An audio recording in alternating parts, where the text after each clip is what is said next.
All right. Moving. Moving. All right, right here. That's good.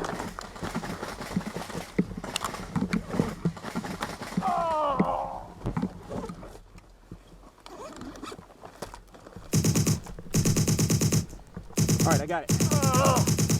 All right, you're gonna be okay. I know. Hold on. Hold on.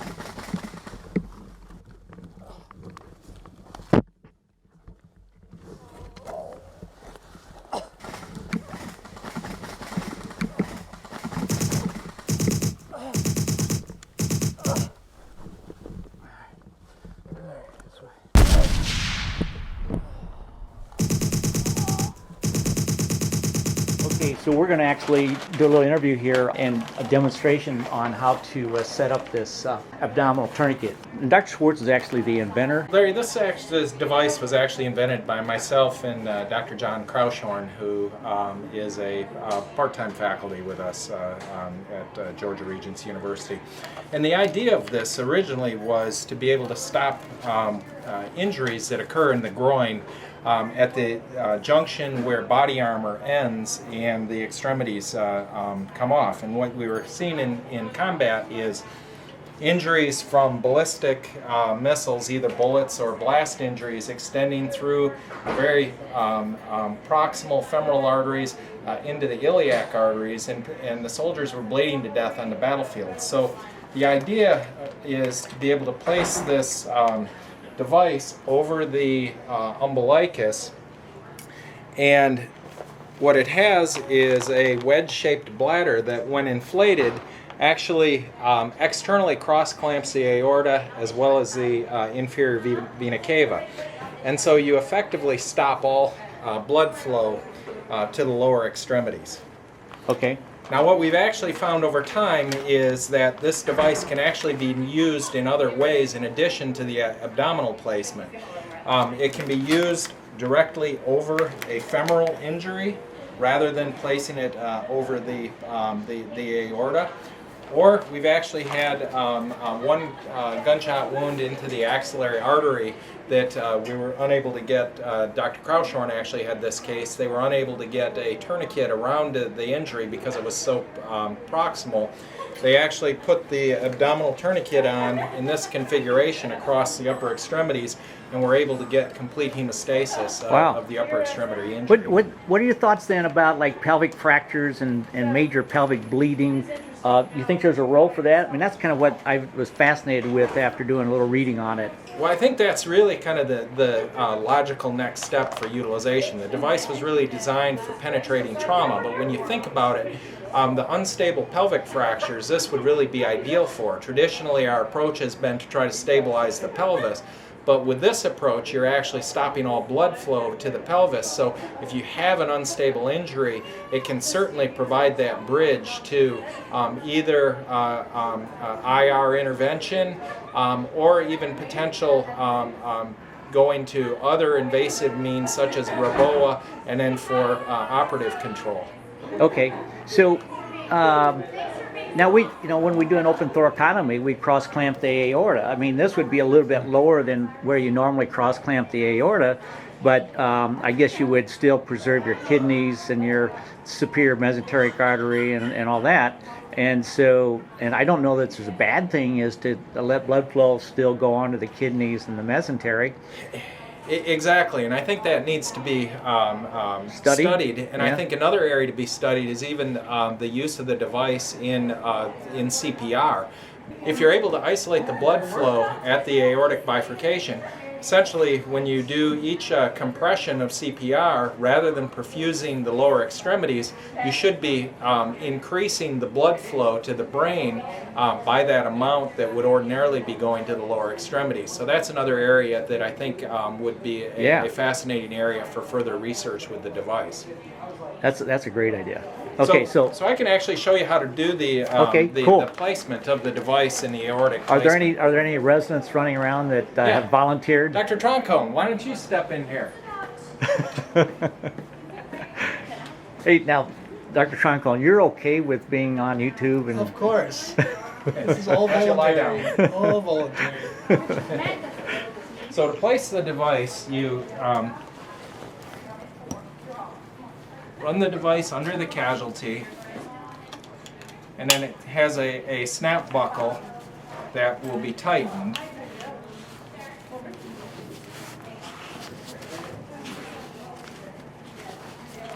And then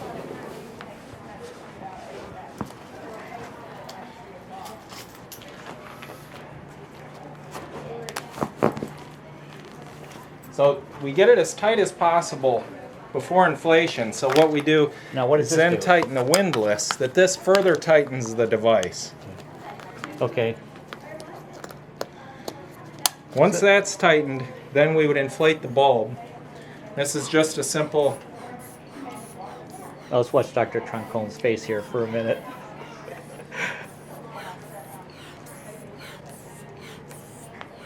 Now he's just finishing a shift working with you, and And he luckily- did an outstanding We job. should probably let Dr. Vega do the pumping, actually.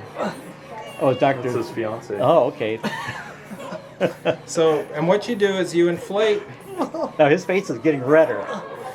Does that mean there's more blood flow right going to up his to. head? So we're there. Okay, so we're at the inflated up to green. We'll take it down. Obviously, you're not going to put this on somebody who. There he goes. Well, we actually did a study looking at this, and I think Troncone was in one of our. Oh, come on. You're being a little dramatic there.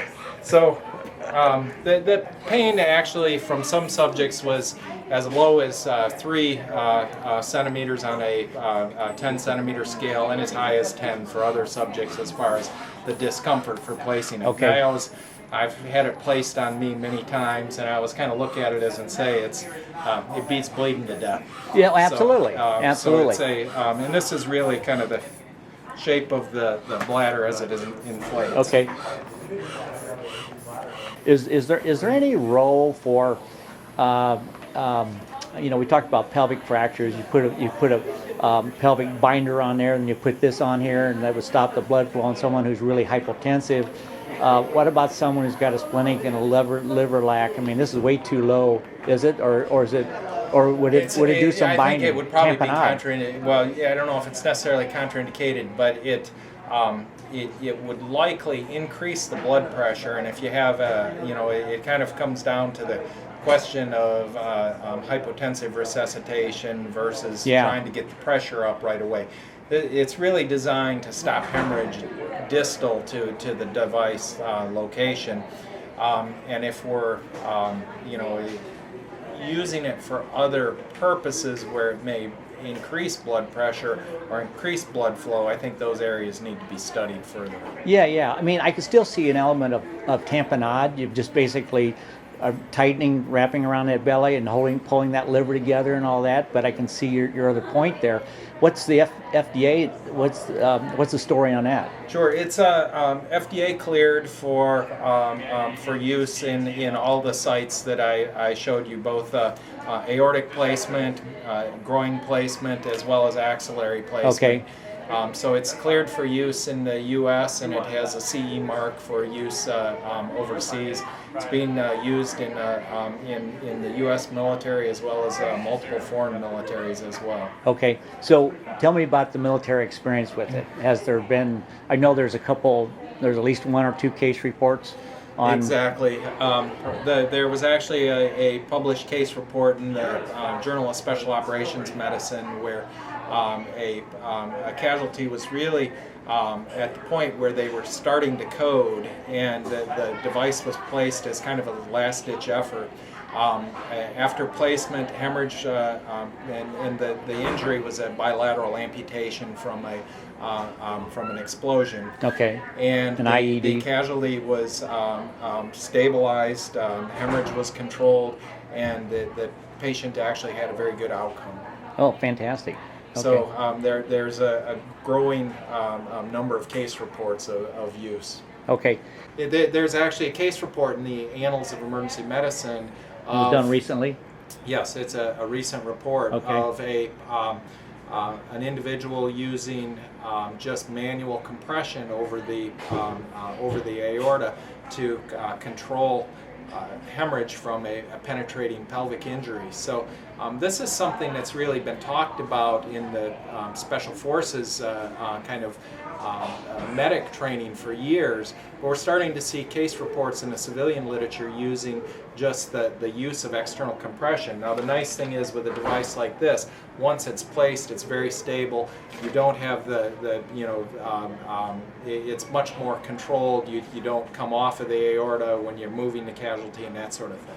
Now you were actually in the military and you were Special Forces? I spent 10 years in the Army, and most of that time was supporting Special Operations Forces. And was there any specific patient that stimulated this concept? Well, actually, kind of conceptually, there was one casualty that I remember seeing, and actually it was in a civilian trauma center in Oakland, California, that was shot with a shotgun into the pelvis, and it was one that we had packed the wound and were trying to get control, but even with the best wound packing we could do, the casualty ended up dying, and it just seemed that there should be a better way to get control of those injuries, and that's where kind of as we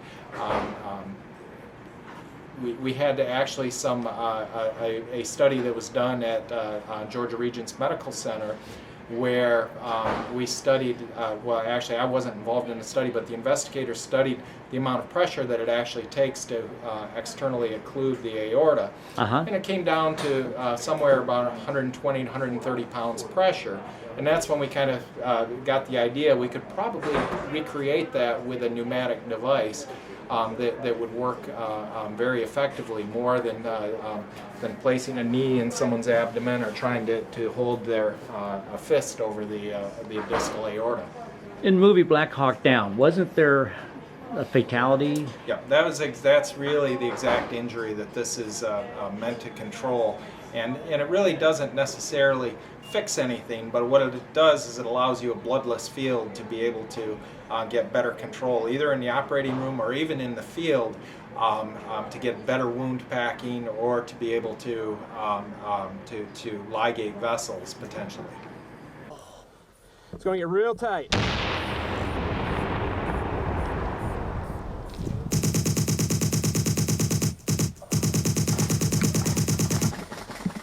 Getting real tight.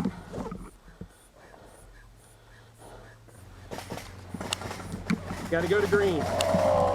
We got to go to green, okay? Hold on. Here it comes. We're going to need that rudder up here. Oh. All right, we're at green. Let's go.